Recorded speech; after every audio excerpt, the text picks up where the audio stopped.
Hello and welcome to Food Allergy and Your Kiddo. I am your host, Dr. Alice Hoyt, along with my amazing co-host, Ms. Pam Lestage. Hello, Pam. How are you? Hello. I'm good. How are you? I'm excited. This is my first video cast. I know, it's going to be awesome. It's going to be awesome. I'm excited. It's a good episode today. I think so too. Our illustrious, very creative title, Real Questions Posted on Social Media. Dun, dun, dun. Yes. Dun, dun, dun. So many people go to social media to ask questions because they don't know where else to ask. You know, they leave their allergist office and they don't know, they think of all of these questions afterwards, and instead of making that call, or maybe they don't feel comfortable making that call, they just go to social media to ask other parents who have lived it, which can be good, but sometimes it's not the best place to get especially medical advice. And Right. also, I think sometimes new parents who maybe aren't in need of a food allergist yet will ask some questions. So I'm gonna throw some questions at you today and see how you, an MD board certified, will answer. All right. Yes. And I think, so I know some of the questions, but I don't know all of the questions. And like, as Pam said, there's definitely value in hearing the lived experiences of others. Sure. That is definitely a value. And having community, that is definitely a value. But what is really important to keep in mind whenever you're on social media is, of course, what is evidence-based, what is factual, what is not, and honestly, like what really applies to your kiddo. Right. So when Pam throws these questions at me, I'm going to answer them, but I'll also probably go down a few rabbit holes, go on a few tangents. I'm sure Pam will reel me in. It's what we do. It's what makes the podcast fun. There you go. All right, you ready? I'm ready. Okay, I'm going to start with what I think is maybe a little easy one for you. This is actually from someone that I was on my friends list, and it says, starting baby-led weaning in 2 weeks because my baby will be 6 months old. We're introducing peanut butter then. What was your favorite way to do this? And she sort of asked all of her friends list, and so I thought it was a great question. What is your favorite way to recommend maybe weaning their kiddo from milk or breast milk, but also introducing those allergens early? Yeah, no, that's a really good question. And what I want all families to keep in mind is that this is different really for every child. Now, if your kiddo has severe eczema or an egg allergy, then we know that they're at higher risk for having a peanut allergy. That's pretty solid data at this point. That being said, there is also research that suggests that if we just mask it everybody to introduce allergens early, meaning around 4 or 6 months, something along those lines, instead of waiting until they're 1 or 2 years old, then we can have significantly less food allergies, especially significantly less peanut allergy. So then what really is my favorite way to introduce peanut? It's the way that the family will do it most regularly, because sometimes families think, oh, well, I just need to introduce it once, make sure they're not allergic, and then go about my merry way. That is really poor marketing on the part of the allergist. That is not what early introduction is all about. Early introduction really should be called early incorporation of the food. And the purpose of incorporating foods into the diet early is to teach the immune system to tolerate the foods. We're talking specifically about foods that are commonly allergens: peanuts, tree nuts, egg, milk, wheat, soy, finfish, shellfish within reason, and then also now sesame. So those are the ones that we want to start feeding kiddos early. And specifically for peanut, this specific question of, what's the favorite way to introduce it, it really does come back to how will the family not just introduce it, but keep it in the diet. So of course, thinking about, well, we already have some peanut butter in the pantry, so let's just mix some peanut butter with breast milk, make it a nice consistency that's appropriate for a kiddo who is around 6 months old.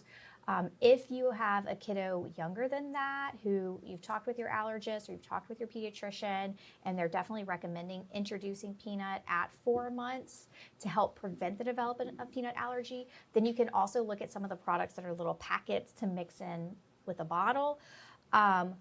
Or if you have a little baby who is exclusively nursing, doesn't take a bottle at all, then you can also think about things about putting a little bit of peanut butter on the nipple. There's lots of different ways to do it, but it comes back to how is the family going to do it and do it regularly? Because when we're talking about incorporation, we're talking about at least 3 times per week.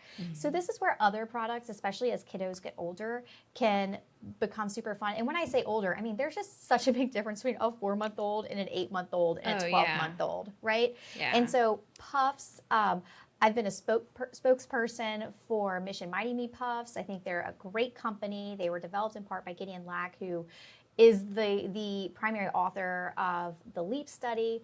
And so that study was really the landmark study that showed that early introduction and incorporation of peanut helps prevent the development of peanut allergy. So you can do puffs. With my kiddo, my little guy, I do a lot of the puffs because it's easy. It's easy and it's not as messy as the peanut butter, even though like I'll do sometimes the peanut butter diluted to a nice texture to mix it up, but really it just comes back to what is the family going to do regularly. So one of the questions which you kind of hit on, or one of the comments on her post, was that another parent did it on their finger every day for 2 weeks, but then stopped after 2 weeks because she had heard that, and this is straight from her, she heard that allergies get worse with more exposure after 2 weeks. So basically, I know the answer to this, but you alluded to it that that's not true, that you need to, it's not introducing it one time or a couple of days, it's incorporating it in the diet. And so that is a prime example of, yes, you can go to social media to get some help, but remember, these are humans that have never been to med school sometimes, so it's definitely important to see your allergist or to ask your pediatrician in that case if you don't have an allergist yet. No, that's exactly right. Yeah, there's no evidence that shows that do it for 2 weeks because then you stop because then they're at higher risk. No. Introduce, incorporate, keep it there. It's just like going to the gym. It's just like eating healthier to have that body, that wellness that you want. You do it. You can't just cold turkey stop and expect the same results. Right. And so you want to introduce and incorporate. Awesome. Okay, here is one about an older kiddo. And I found this on a food allergy page for parents. And it says, my freshman is learning about EpiPen use in health class. I'm keeping a close, open communication about this to make sure he's learning correct info and not what is against our action plan. I'm calling the allergist to confirm later, but he was taught yesterday that if your heart rate is up during a run, for example, you have a reaction that you should not use your EpiPen because it could kill you. Is this fact, myth? Please help. Oh my gosh. No. What is that? And I know. Who posted that? But, oh my gosh. But I'm glad she posted it because she knew that was wrong. And no, that's absolutely wrong.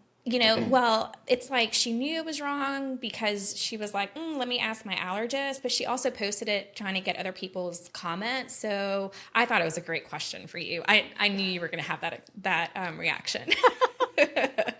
That like way emotional reaction, like, oh my gosh. Okay, so no, that's very inaccurate. Exercise increases the heart rate, increases the body temp. Both of those things decrease or lower the threshold to have an allergic reaction, meaning you're at increased likelihood of having an allergic reaction if you accidentally ingest your allergen and then you go for a run. There is also an entity called food-dependent exercise-induced anaphylaxis. One of the most common allergens associated with that condition is wheat. These patients, they can eat wheat products, sandwiches, whatever they want anytime, but if they then exercise within a window of when they eat something that contains wheat, then they can have anaphylaxis. So the treatment for anaphylaxis is epinephrine. Epinephrine coming from an autoinjector is incredibly safe. It doesn't matter if your heart rate is already up. Chances are your heart rate is already up if you're having anaphylaxis, because when you're having anaphylaxis, your body is already secreting increased amounts of epinephrine hopefully, to help combat the reaction. And it's really the epinephrine from the auto-injector that's sort of like a supplement to help make sure that you've got enough epinephrine on board to shut down that allergic reaction. So no, if your heart rate is already up, it's not surprising your heart rate is already up in an allergic reaction. It doesn't matter if you're running or not. Epinephrine is the treatment for anaphylaxis. So it was a myth. True statement. Wow, they're teaching that in health class? I know. So I think if you're listening to this podcast, you've probably heard me talk about stock epinephrine. I'm very engaged in this space. I'm a huge advocate for stock epinephrine, meaning epinephrine in schools, non-school entities to be used in case of anaphylaxis for somebody who doesn't necessarily have an epinephrine auto-injector. And that has never been something that we teach in a stock epinephrine sort of education, meaning stock epinephrine is epi that's prescribed really for anybody to use when the symptoms and signs of anaphylaxis are recognized. And so that's going to be a little bit different sometimes. When you're using stock epi can be a little bit different than when an allergist has told their patient to use epinephrine. And let me give an example of that. If I know my patient, little Allie, let's say little Allie, I know she has a very sensitive peanut allergy. Even low amounts have caused very serious reactions in her. I know that if she eats even a little bit of it and she starts having any symptoms, my recommendation for her is to use epinephrine promptly. Even if she's only having a few hives, if I know she has had a serious reaction in the past and she ingested her allergen and she is now having symptoms of a reaction, I'm telling her promptly use your epinephrine because we want to stop that reaction before it gets big. Right. In the case of stock epinephrine, we don't necessarily have that luxury of knowing someone's past medical history. So we're definitely leaning into the definitions of anaphylaxis, the most common being the two systems involved. Right. It's a great question. I'm glad we were able to discuss it. Thanks for asking it, Pam. You're welcome. Here's another one. And it was actually asked to you online. What is the difference between skin patch testing versus skin prick testing? I believe I've actually had skin prick testing because they poked me with needles. Yes. So that was a really good question. This post was, I can't remember the origin of the post, but it had to do with she thought she was allergic to something and she went and had patch testing and lots of things came up positive, and it was something like that. Mm-hmm.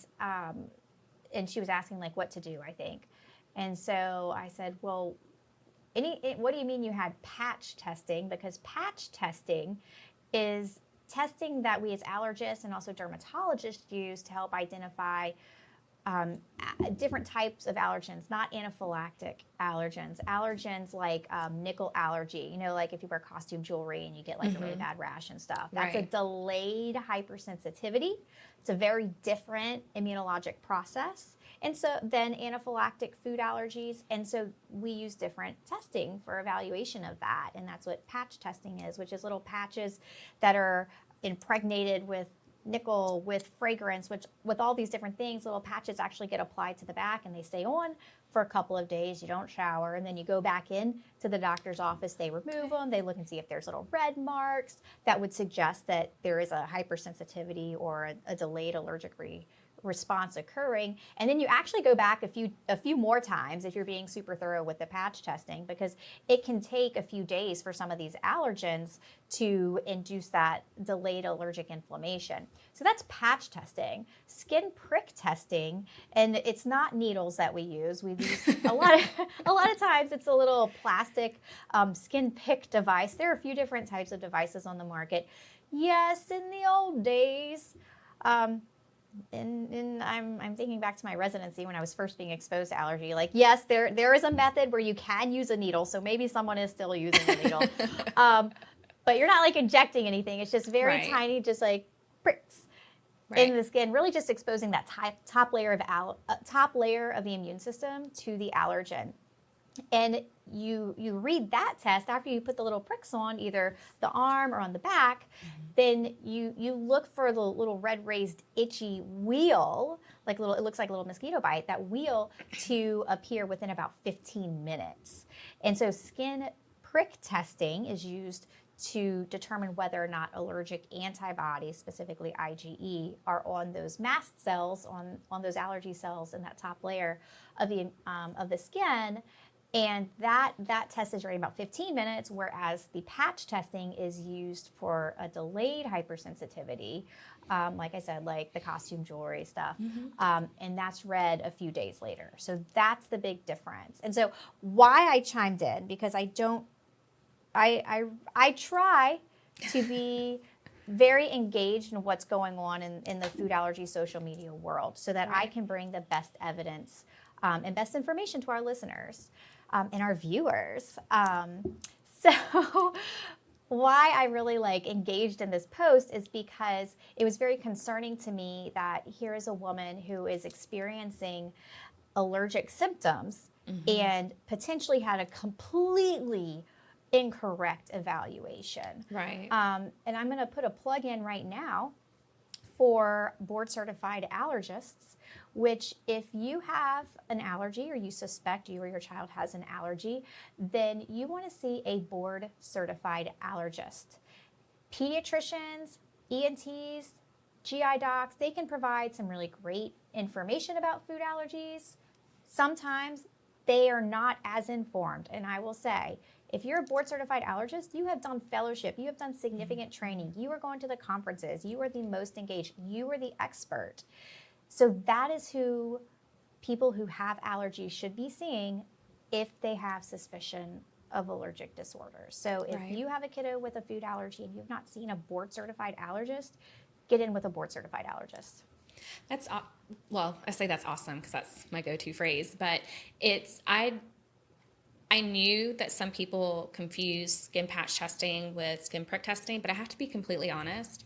Had no idea what skin patch testing was. I just sort of like, but that's very interesting because I think most people probably are like me and this woman who really don't understand the difference until it happens, and maybe like they still don't have the answers. Yeah. And again, that's why it's nice to go to social media to maybe have community, but it's just the best to speak to a board certified allergist. Absolutely. And I think in one of these cases too, and I'm wondering if it was this particular person, they were evaluated for their food allergy by an ENT. Look, I love a good ENT. Don't get me wrong. ENTs are incredibly valuable.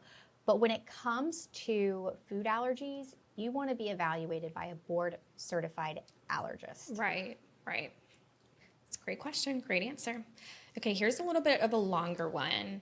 It was also posted on a food allergy group. It said, I would love to understand better the correlation between OIT and outgrowing an allergy.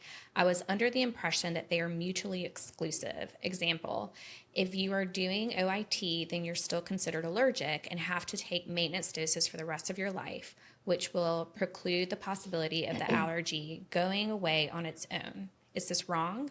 I am reading a lot of comments on other posts that talk about how people started OIT early for their children to maximize the chances of outgrowing the allergy, and I would love to understand this more accurately. Thank you. Yeah, this is a really good question. And so I don't like to use the term outgrow when we're talking about a kiddo who had an egg allergy at 8 months and then by the time they're 5 doesn't have an egg allergy. I prefer to use the term the allergy self-resolved or tolerance spontaneously developed. The reason I use those terms is because when we're thinking about the immune system, and I've probably said this before on this podcast, when I was a fellow in training, I used to think, well, why are these kids developing food allergies? And that's really not the way to think about it. What we need to think about is why aren't kids developing tolerance to certain foods? And what we know is that all allergens are not created equal. So what studies show is that maybe 20 to 30% of kids with a peanut or tree nut allergy, the allergy will self-resolve or they'll outgrow it, whatever terminology we want to use. by the time they're 5, 7, something like that. Like it'll resolve. 20 to 30% of kids with a peanut or tree nut allergy. So that means we're saying like 70 to 80% of kids, it's going to stick around for a while. And Right. let's think back. We first noticed the uptick in peanut allergy in the 1990s. So it's not like we're dealing with some disorder that's been around since Job, right? No. Right. So then when we think about egg or even milk to some extent, a lot of times those kiddos, it is self resolving.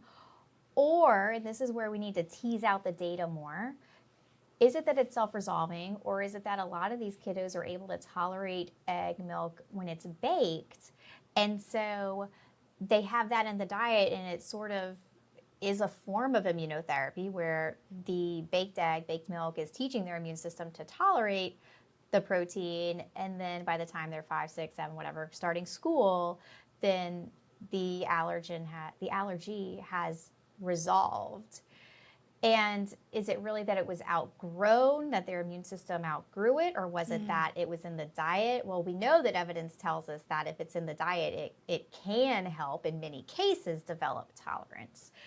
There was a study that compared egg OIT with eating baked egg and like who develops more tolerance. And egg OIT was more powerful, meaning more kids were developing better tolerance, however you want to interpret the study. But there were still kids that were tolerating egg after they were eating baked egg. So that's a very long-winded answer to this question that really is such a good question, and one that I talk with my patients a lot, especially our littles, because I am a big advocate of oral immunotherapy in the right setting. So if it's a kiddo who has a peanut allergy, say it's a 1-year-old, has a peanut allergy, pretty legit peanut component testing results, has a pretty legit history. We're not just dealing with a kiddo who was skin tested because they have eczema and then they're being referred to my practice. Like it sounds like a pretty robust history.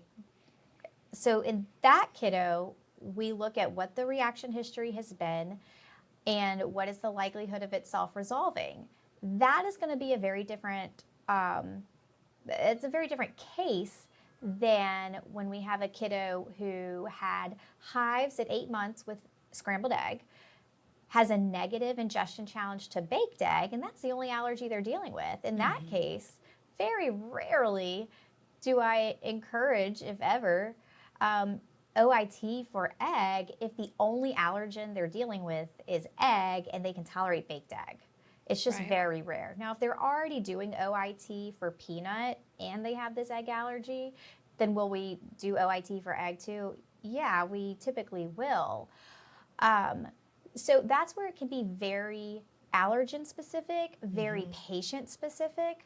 But ultimately, at the end of the day, we don't know whose allergy is going to self-resolve. And that's where I'm hoping that the research will continue to catch up to us, right? Yeah. Because we're living this every day. Yeah. But that's exactly the conversation to be having with your allergist. Right. And we actually have had a few, people ask us about, how do I, should I start OIT? Because what if they outgrow it? But like you said, there's no answer.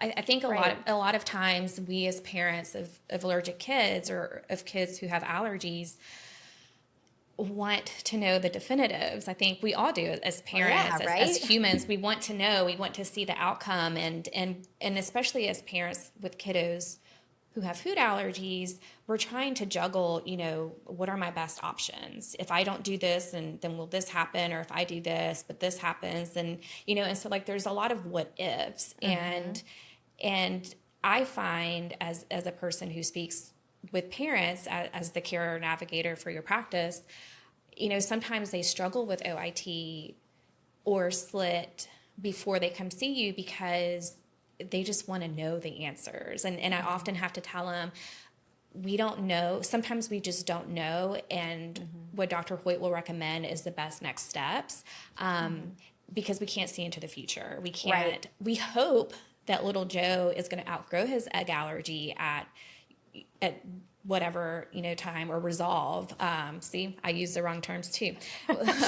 His allergy will resolve, but we just don't know that. And so if we don't know that, but we want it to resolve, then OIT Yeah. is your answer. And I'll go back to the question, because I think the question about, well, if we start doing OIT, then we'll never know if they were going to outgrow it. Right. If you start doing OIT, you do a full dose challenge, they tolerate a full dose challenge, and then they just start eating it. With the case of egg, milk, it's, you incorporate that into the diet. It's a staple food, and you kind of just make sure you have it in the diet a few times per week. A lot of those patients, they leave the allergy in the rearview mirror. Now, allergists are not going to commit to this word cure, that we cured your food allergy. We're not there yet, right? But in a lot of these cases, egg, milk, these staple foods, once we can get it into the diet and it stays in the diet, then it kind of fades into the background. So it's the whole, well, if we start OIT, we'll never know if it was going to be outgrown. You're right, you won't. The other thing to consider here is the goal of immunotherapy. And this is a big conversation that I have with my families, that we have with our families, is your goal to free eat? Like, you want your kiddo to be able to sit at the lunch table and eat the same peanut butter and jelly sandwich as his or her friends? Or is your goal to be bite proof, meaning if they accidentally ate a bite of something to which they were allergic, they're not going to have a severe allergic reaction? Either way, by the way, tangent, lunch table discussion. We don't like alienating children based on their food allergy. Oh no, we do not. That'd be a whole nother podcast.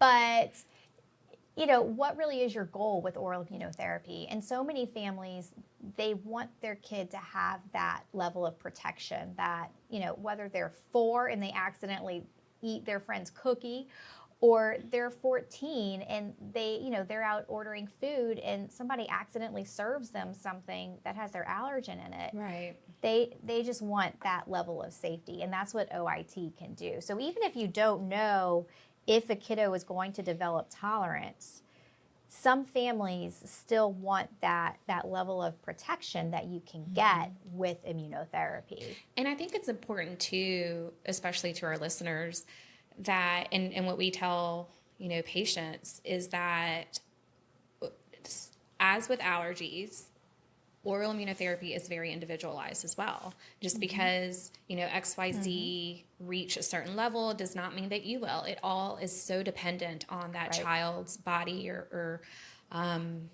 their history and all of that. And so if you're listening with a kiddo with food allergy and you're teetering on the line, or you're just here because you want to learn more information, just know that just because it works really well for one, we're not saying it's not going to work really well for you as well, but you have to remember that the timelines can often change, because I think that's what parents sometimes struggle with the most, is that they feel like they need to hit certain milestones at certain times, and that's not, you always like to say slow and steady. And it's so true with all of that we never want someone to come to our podcast and think, well, Dr. Hoyt and Pam said this, but it's not happening to us. It may not. It may not happen the same way that we're telling you. So just as a parent, and as a person who sometimes speaks to parents who are struggling, know that we'll get there. We'll get there. It may look a little different than it does for other people. Yep. That's exactly right, Pam. I know. Okay, I have a question that is Last question. Okay. This blew my mind. I saw it on Instagram. Oh gosh. And it blew my mind. I immediately was like, I wish I could just be a keyboard warrior and respond to this person. A person who claims to have a gluten allergy and a wheat allergy, and these are words that came out of their mouths, cannot eat them in the States, went to Europe and posted a story about how in Europe, because there's no preservatives, or they farm their wheat differently. He was able to eat all of the wheat and all of the gluten without having any problems at all, and no rashes and no allergy reactions. And I just thought, so Dr. Hoyt, Yes. if he can eat wheat and gluten in Italy, he's not allergic in the States, correct? So you're hitting the nail on the head. And And look, and I'm not to say there's not maybe an intolerance there, and maybe he reacts to something, and that's fine, and I can understand that. But we're not talking. He didn't use the term intolerant. I'm intolerant. He used the term I am allergic. right. And so this is where the term allergic has been commandeered to really kind of mean anything, right? Right. So you can have the way you can have adverse reactions to wheat is with IgE, meaning you can have anaphylactic wheat allergy. You can have non-celiac gluten sensitivity, which is some sort of inflammation in the gut. We don't know a whole lot about it. Some people don't believe in it. I do believe in it. And then there's celiac disease, which is an autoimmune condition. So those are the 3 wheat/gluten associated adverse reactions to foods. In a wheat allergy, what a wheat allergy means is that you eat wheat and that wheat protein binds to wheat IgE on the person's mast cells because they have a wheat allergy, so they have wheat IgE on their mast cells, and then they have an allergic reaction, high swelling, trouble breathing. This typically starts to occur within 30 minutes. Pretty much definitely is occurring by 2, maybe 3 hours. Right. So that is what a wheat allergy is. Resolved with epinephrine. Yes, treatment is epinephrine for wheat-induced anaphylaxis. And I talked earlier in this episode about food-dependent exercise-induced anaphylaxis. That's also wheat. But, is there weird stuff that we see wheat doing? Yes. Or that we see gluten doing, which is different than wheat? Yes. So in this case, this is definitely something that I would encourage that person to see a board-certified allergist about, because it's awesome that this person had improvement of whatever symptoms they were having with wheat here in the States. But I would also look at first, try to give this person a diagnosis. What really is their diagnosis? Right. Why are they having any symptoms anytime here in the U.S. or wherever they are? Right.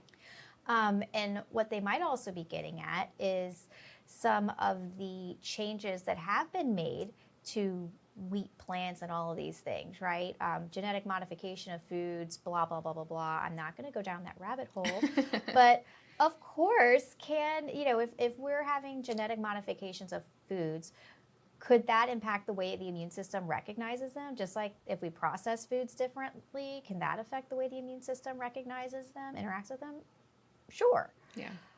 But really, this person needs to have a diagnosis from a board-certified allergist so that they really can live their best life, figure out what's safe, what's not safe for them, and in what context. Yeah, and the reason that I really wanted to bring it up was mostly because those are the types of things that we can sometimes see on social media, that if you're not well informed, then and you maybe have celiac or you have a wheat allergy, and you think to yourself, oh, well, Joe Blow said that he went to Europe and he ate all of these things. And if you take that information and without asking an allergist or a doctor, and you go to Europe and you eat it and you have a reaction, I just think things like that are so dangerous. And so that's sort of why we kind of wanted to ask some questions, and why we've had in the past podcast about the dangers of social media. Because while, yes, it is good, and it is good for someone to share their story, but you have to remember that people sharing their stories on social media are just people for the most part, and they may incorrectly use terms that make other people think, oh, well, if you were able to do that, then that means I can do it. Because in no world, I would imagine that a celiac person would, you're still a celiac in Europe. And so it's just such wrong information, and you don't want to be a person who maybe is following these people and think, oh, well, they had such a great experience, so I'm going to do it too. And then you have adverse reactions. And so just remember that yes, good community, but remember who the source is. And as always, go see a board certified allergist. This was fun. There you go. Yeah, I think it was fun. It was I fun. like it. I have more questions, but we're on a time limit, so we'll have to do this again Next time. part 2. This is a lot of fun. Thank you. I think it'll be really helpful for families who, all of our families, but who sometimes go to social media to ask things. I think it'll be helpful for them to understand that, okay, well, I can maybe start formulating an idea from there, but I need to bring that back to my MD. And this is also, I'm going to plug our office hours. Yeah. Because this is where we help families navigate. It's not a medical appointment, but we help families. We guide them in what questions they should be asking to their allergist to get really good answers. Yeah, for sure. Love it. Thanks so much, Pam. Thank you. I enjoyed this.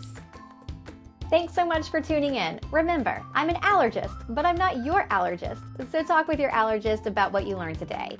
Like, subscribe, share this with your friends, and go to foodallergyandyourkiddos.com where you can join our newsletter. God bless you, and God bless your family.